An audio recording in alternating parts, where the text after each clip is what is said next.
on this young man's progress. You remember the name. You're going to be hearing a lot more of Lando Norris over the next couple of decades, I reckon. Lando pushing on here, doing his best still, despite the fact that he doesn't really need to, championship-wise, to harass and harangue the race leader, Joel Eriksson. But you talk about Lando Norris, what a great season he's had. What about Motorpark and Joel Eriksson? Yes, they might not win the championship. They won't win the championship this year, but he's a mighty force to be reckoned with, isn't he? Now I think he might be close enough. If we could only just get a shot of Lando Norris coming down, this is what we need to see. This is what we need to see, because Norris changed his tactics slightly coming into turn 2 and has allowed him to get much closer to Eriksson this time around. Is he going to make it into turn 3? Not quite. See Eriksson looking in the mirrors all the time, can't you? Looks forward, looks again in the mirrors. Oh, and he's hit it! He's hit! They've hit! Oh, Eriksson's still in front, but bodywork flying off. Now was that the back of Eriksson's car or the front? That's front wing. I think that's front wing gone. That's one of the main planes gone from Norris's car. He's damaged the front wing. Even the end plates, it's all gone.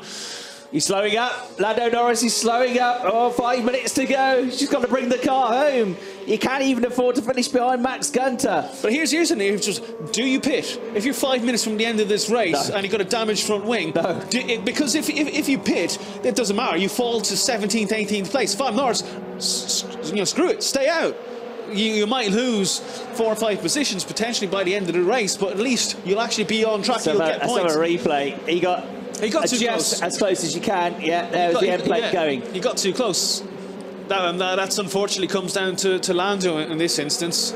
Weaving around and then just tried to pull back to the outside. It's just a narrow, marginal amount, but at those speeds it was enough to cause the damage. Still running in second place, but falling away from the race leader pretty rapidly. Second's more than good enough, though, for the championship title. But he's going to struggle when it comes to the back end of the circuits. These long straights and the tight corners, that's not as big a deal, but it's when it comes to the back end. Oh, what's happening here? This is Max Gunter, fighting away with the wheels, just sliding around again.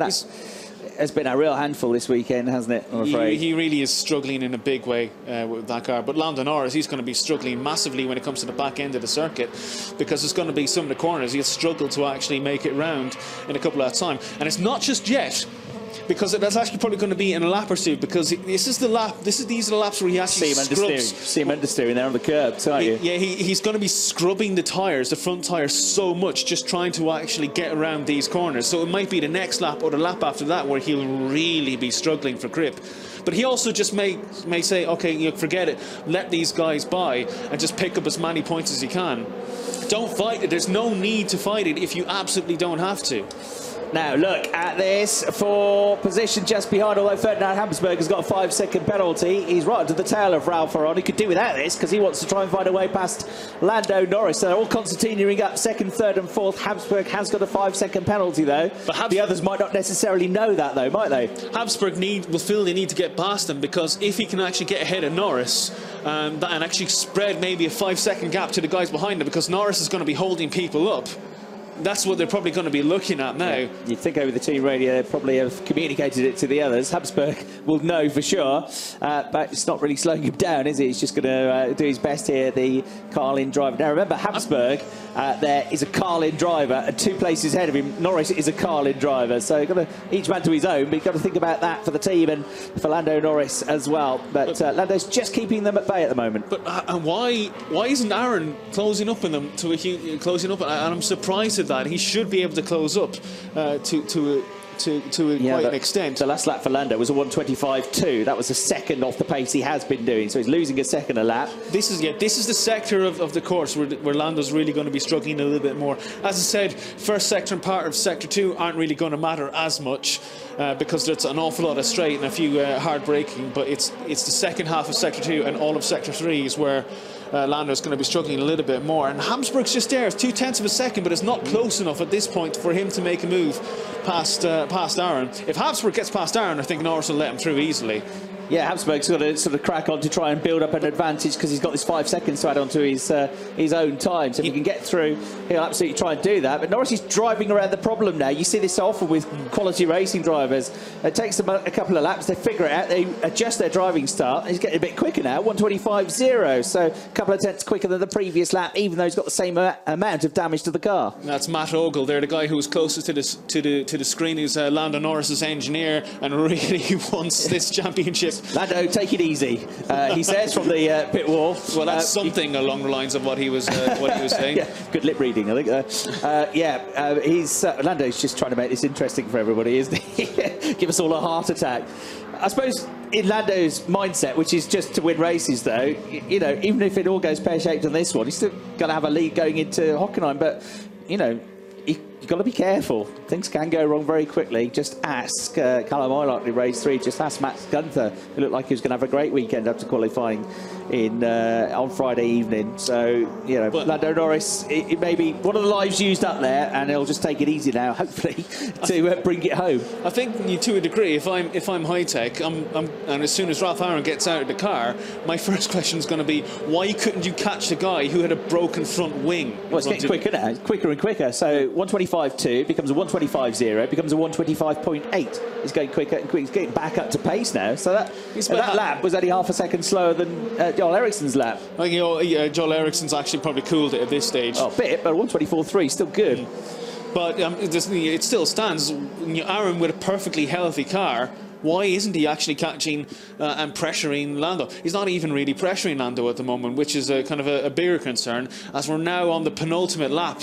At the end of this lap, they will get the one more lap signal, and that will this be it for Lando Norris and Carlin Motorsport? It's going to feel like he'll be fine, he'll be calm. Matt Ogle will probably be fairly calm. Everybody watching will not be calm. It's going to seem like a very, very long lap, isn't it? Trevor Carlin is going to be having kittens down in the... Trevor's seen it all before. He's fine. He's been doing this for 2 decades. But it would be Carlin's first European Championship, and that's a big tick in the box for a team who've had so much success in other championships. Utterly dominated British Formula 3, haven't they, over the years? Utterly dominated it. Right, here we go. Talk about the championship. Don't forget, Joel Ericsson's going to win this race, isn't he? Absolutely super weekend for the Swede. Has been, as ever, a real star here in Austria. There, though, in second place, 1 lap away from being the champion of 2017 is Lando Norris. But with Ralph Aaron quite close to him, giving him a bit more stress than he'd probably like. And Ferdinand Habsburg there just behind in 4th place. And you can see Norris looking in the mirrors there, covering the line, make sure he can hold the position as well. As Aaron goes to the outside, Norris defends to the inside. Norris holds it but goes a little bit wide. Aaron gets on the throttle again. Can he make the move into turn 3? This is the last opportunity for Ralph Aaron if he wants to take 2nd place. He's going to have a go. Norris. He's going to have a go. Looking around the outside here, half a lap to go. Tries to switch. Oh, don't do that! Don't do that! Oh no! They've hit! Unbelievable! Norris into the gravel trap, out of the race. Through goes Habsburg. Oh, Carlin, you got to wait to celebrate. You can't do it yet. Or can you? I think he Max Gunther, don't forget, Max Gunther has got to outscore Lando Norris by 10 points. And Max Gunther is not yet doing that. He needs to be finishing a bit higher up the order. So he might still win the championship here, Lando Norris, depending on where Max Gunther comes out in all of this, with penalties above. But it's Joel Ericsson that wins the race here and weaves his victory celebration once more. Super drive by Joel Ericsson to win the race. 2nd place over the line is going to go the way of Habsburg, but he's got a 5-second penalty. So I reckon Mazipan, 3rd over the line, is 2nd. Joey Mawson crosses the line 4th, but he's got a 5-second penalty as well. So it should be 4th to Makino, equaling his best result. And 5th place to Max Gunther. And 5th place gives Max Gunther, guess how many points? 12. 10? 12. And he needs to be, that's exactly the amount he needs to be closing up to keep it close. So 5th place, 8 points. Isn't it? Let's work it out. Ericsson, the winner. Mazipan 2nd. The screen's now corrected itself. Makino 3rd. Habsburg 4th. Gunther is confirmed as 5th. That's 10 points. That's 10 points. So 5th place is going to be 8 points. No, 10, because it's 25, 18, 15, 12, 10. 15, 12, 10. 10 points. So that keeps Gunther in it by a single point. I need to see a replay of this because it was a last-ditch dive by Aaron for the position, but Lando defends very heavily. But Aaron makes the move, and he's out of control here. Aaron is out of control here. He's gone too deep. Lando has covered the line. Aram needed to get out of that. He should have stayed on the outside. Backed off out of the move. He wasn't trying to move, but he couldn't slow the car down in time, could he? He should have stayed on the outside. What I can't understand is why he's moved to the middle of the road and he's not got too much speed. He's carried too much speed into the corner and actually slammed into the back of Lando Norris. Well, drama. It's not been won yet, we reckon. You know what? I think Don't talk to me, says Lando Norris. But Ralph Lauren tries to explain his thoughts. They've gotten out of the car. I think Lando's disappointed, but I think he'll get over it. He'll know. Smiles, shakes his hand. But I think deep down he knows Gunther's down in fifth, maybe around fifth, sixth place. Yeah, he's not won it yet, we reckon. So 10 points for Gunther. That brings the gap back down to 74. There's 75 available. So Max, you're going to go Hockenheim. It's slim, but you've still got a chance. Lando, look, deflated. Party. And let's see what's the Prema reaction. What's the Prema reaction? And they're shocked as well. It's the same reaction we had, I think, isn't it? Can't believe it, Rennie Rostan. Can't believe it. Is that a wry smile from Rennie underneath? No, no, don't get him in trouble. And of course, for Prema, that's a Carling car, a points-scoring Carling car out of the race. So that's good for their team championship as well. What's going on? He says. And of course, all of this only happened because Lando Norris lost that bit of his front wing and got sucked into the battle in the first place. Matt's mouthing something there, but sorry, says Ralph. I say, he tried the move, he worked around, and then he realised it couldn't happen. He tried to slow the car down, and it wouldn't stop.